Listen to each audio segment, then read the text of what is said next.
Hi, welcome to the Printers Mightier than Sword Peterloo Printing Press demonstration. So, we do these demonstrations every so often to get our printing press, which is beautiful, as you can see, in use. It's a really nice piece that we've had for a long time. It was donated to us from the offices of the Manchester Observer, which is a newspaper that shut down.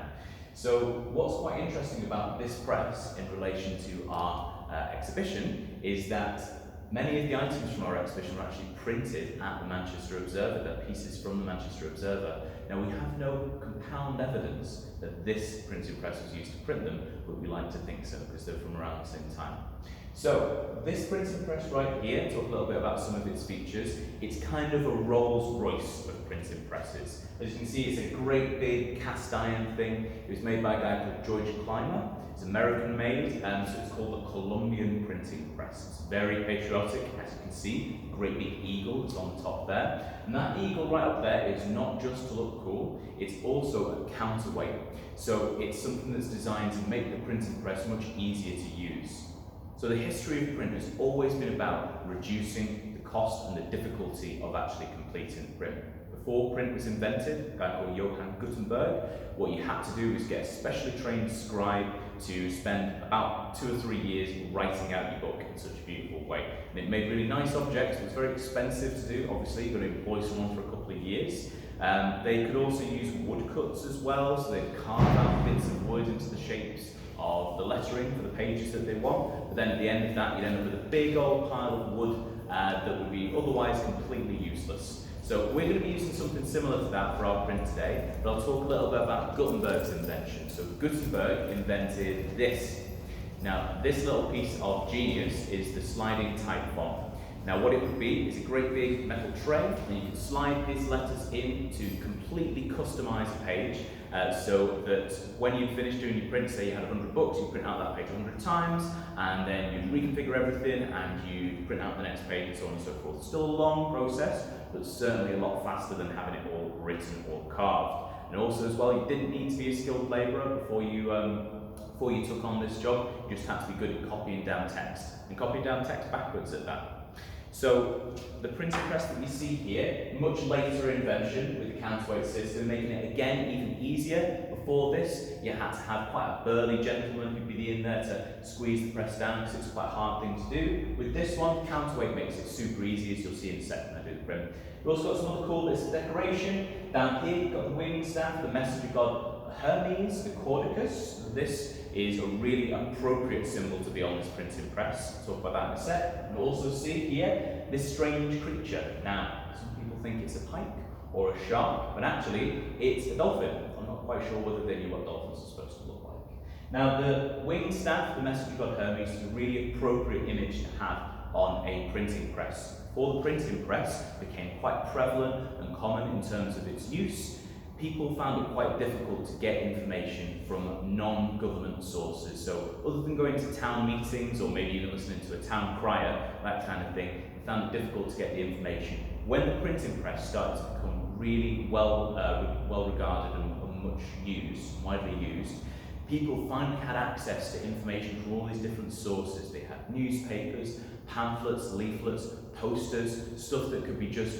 popped up on a very small and low-key printing press and then just printed out in a short run. So it's a really fantastic way of getting that information out. So the messenger god's symbol is a brilliant thing to put on a printing press.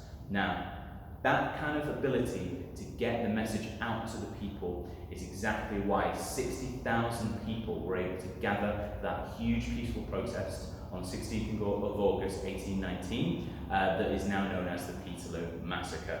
So the government were kind of taken aback by this, really. It was the biggest peaceful protest of its time, and it was all because of this easily disseminated information from leaflets and posters. So we're going to talk a little bit more about how Peterloo relates to print in a sec. Without further ado, I'm going to introduce the item that I'm going to print. Now, it's on a wood block with resin on it. So it's similar to a woodcut, but it means that it's really easily cleaned, so we can use this over and over and over and over again. And it's the final stanza from Percy Shelley.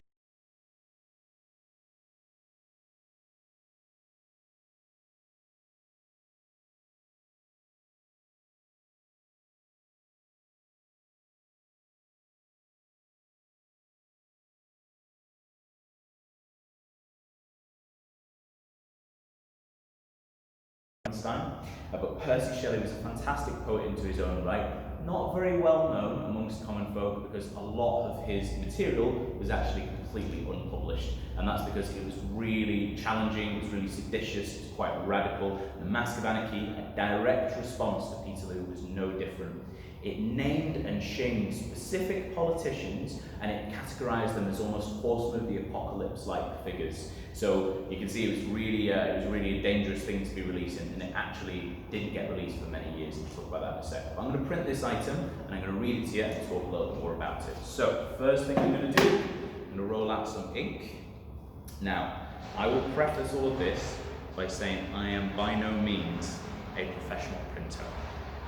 That's me making my excuses for my terrible print in a second. But I will do the best I can. I am improving, I like to think.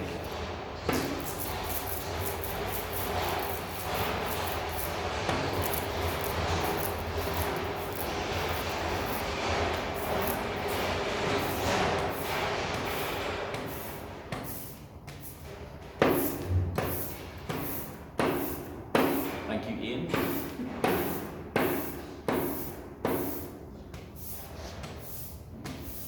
So, get as much coverage on my roller as I can. I'm going to really roll out this item. I will be happy as long as the words come out on this, because the words are really, really important. So we're going to take our print block, roll out as much as we can onto the item. Really try and get good coverage. Now the item that we've got here is something that was made specifically for the exhibition, and it features a few different details from different items from the exhibition. You've got the eye of the Manchester Observer newspaper, which was really important for what happened on at St Peter's Field, because they did direct reporting on the details, which we'll talk a little bit why details and true reporting from the event was quite difficult to come by in a second. We've also got some other printed details from the Observer at the bottom, and then of course the Mask of Anarchy. And the final stanza is a really, really powerful piece, and the poem and this final bit of it went on to have a huge life of its own outside of Peterloo. So hopefully I've got enough coverage on our item. Okay, so what we're going to do,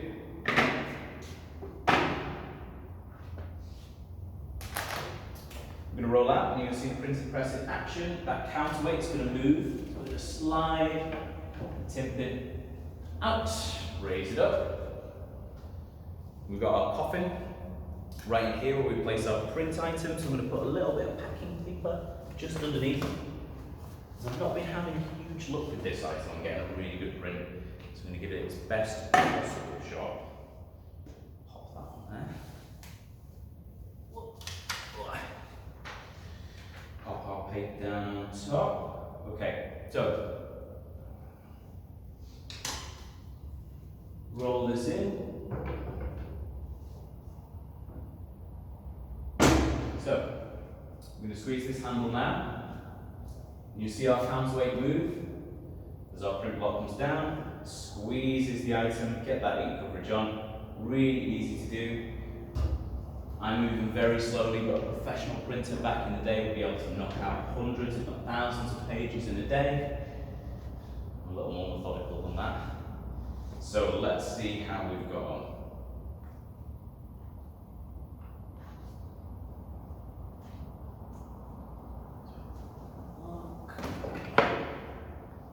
So,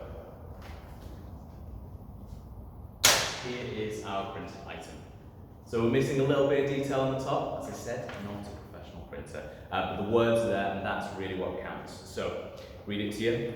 Rise like lions after slumber, in unvanquishable number, shake to earth your chains like dew, that in sleep had fallen upon you.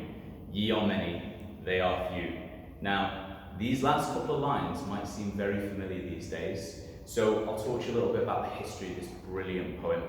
Now, it went on to be a symbol for peaceful protest throughout the world, and it got used in many such events So it was actually widely read and paraphrased by Mahatma Gandhi for his Free India campaign. It was also read by student protesters in the 1989 Tiananmen Square protest, that famous image of the guy stood in front of the tank, stopping the tanks. It was read there. Also in the 2011 Egyptian revolution, it was read again by youth protesters as a powerful message of peacefully resisting. So not responding to violence with violence, but responding with peace. And that's exactly what Percy wanted. Unfortunately, he never went on to see the fruit of his wealth at all, actually the wealth of his gift, because he actually died before this was released. Now, a lot of Percy's work, as a lot of other seditious material, as it was called back then, wasn't released until after the 1832 Great Reform Act. Now, this Reform Act finally acted on some of the complaints that people had, which made them gather in St. Petersfield in the first place. And the same year, this poem got released in its entirety, so it finally got out into the world and went on to have this powerful life. So, big reason why this didn't get a good release is because the government, in direct response to the Peterloo Massacre, introduced a series of acts called the Six Acts. Now, one of them was called the Newspaper and Stamp Duties Act. And this one was really, really clever, because what it did was it introduced an additional and huge tax on any newspapers or pamphlets or resources that gave out information that was deemed opinion. Of course, this was the government mandated and definitive version of opinion. So they were free to print out their own narratives in newspapers that were happy to print that. But what it did to those newspapers who wanted to report the truth about what had happened is it made them do a few different things. Either they had to close because they could no longer afford to actually print their papers, or they had to bring what they were saying in line with what the government would like them to say, or what they had to do was raise their prices. And that meant they couldn't actually reach the people that they were desperately trying to reach. Now, the government's lack of understanding about the power of print media is very reminiscent nowadays of the lack of understanding of social media. It's something that has a lot of parallels with modern day society. It was a misunderstood political tool, as was the printing press, and the government really didn't have a handle on exactly the power that could have, that grassroots campaign power. So it's really interesting how they responded back then. It'll be interesting to see how they respond in the modern day. Now, the last couple of lines that you see here, ye are many, they are few, might be quite familiar nowadays.